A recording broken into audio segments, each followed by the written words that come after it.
Dans cette courte vidéo, il vous sera montré comment participer à une assemblée générale par webinaire Zoom.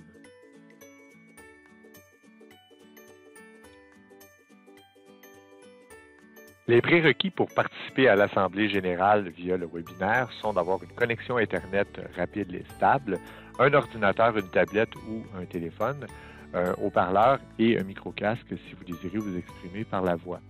Notez que si vous utilisez une tablette ou un téléphone, vous devrez installer l'application Zoom sur votre téléphone ou votre tablette pour que ça fonctionne.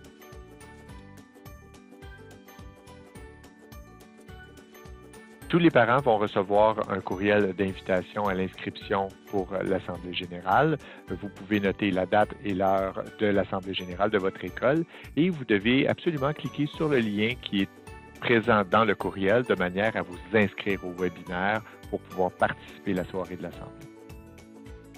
Une fois le lien cliqué, vous allez atterrir sur la page d'inscription au webinaire où vous devez rentrer les informations suivantes, soit votre prénom, votre nom de famille. Vous devez reconfirmer votre adresse de courriel. Cette information-là est capitale et votre adresse de courriel devrait être la même que celle qui a été utilisée pour l'inscription à l'école de votre enfant. Donc, le courriel du parent et vous devez inscrire le nom de votre enfant avant d'appuyer sur le bouton « S'inscrire ».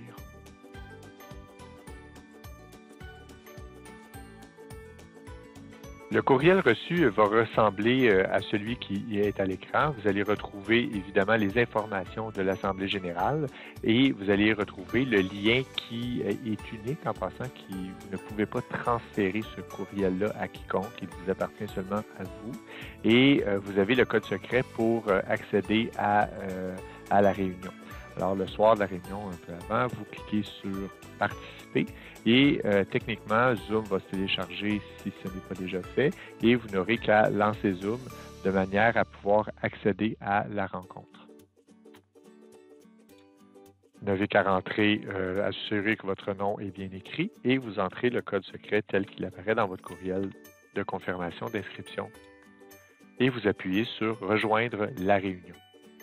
Si vous voyez cet avis-là, c'est que vous êtes bien connecté au bon webinaire et puis lorsque l'Assemblée générale va commencer, bien, vous allez être invité à participer à l'Assemblée tout simplement.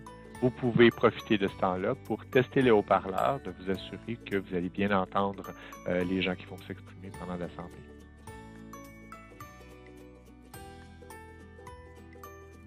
Si vous utilisez un ordinateur Windows, il est possible que le Zoom se soit installé en anglais, auquel cas il est assez simple de changer la langue. Vous devez localiser dans le coin inférieur droit de votre écran l'icône de Zoom.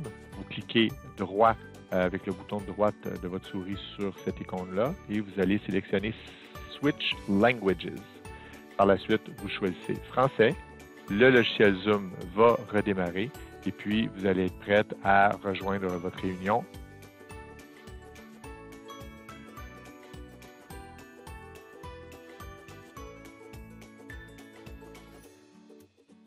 Une fois que vous êtes dans la rencontre, vous devriez voir les présentateurs de l'Assemblée générale. Votre interface est excessivement simple.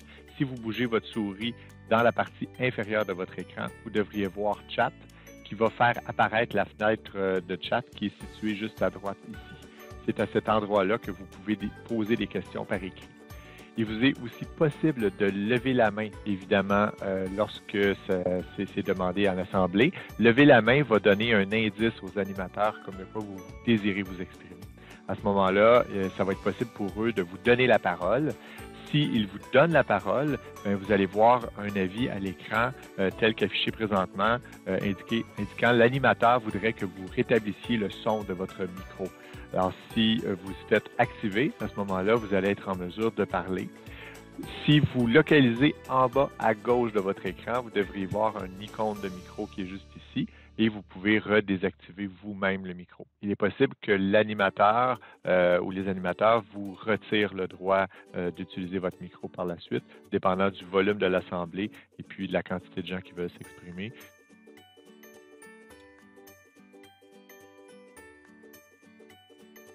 Lors des processus de vote, les animateurs vont faire afficher des sondages à l'écran. Alors, vous allez voir un exemple à l'écran. On me demande de mon opinion sur l'ordre du jour. Est-ce que j'approuve l'adoption de l'ordre du jour?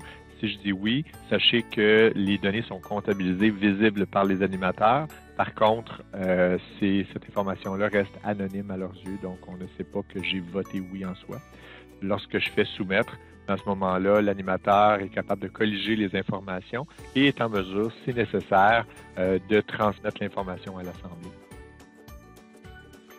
Par exemple, vous voyez le résultat du sondage. Évidemment, dans cet exemple-là, on est seul pour les bienfaits de la démonstration, mais vous voyez le résultat du sondage à l'écran.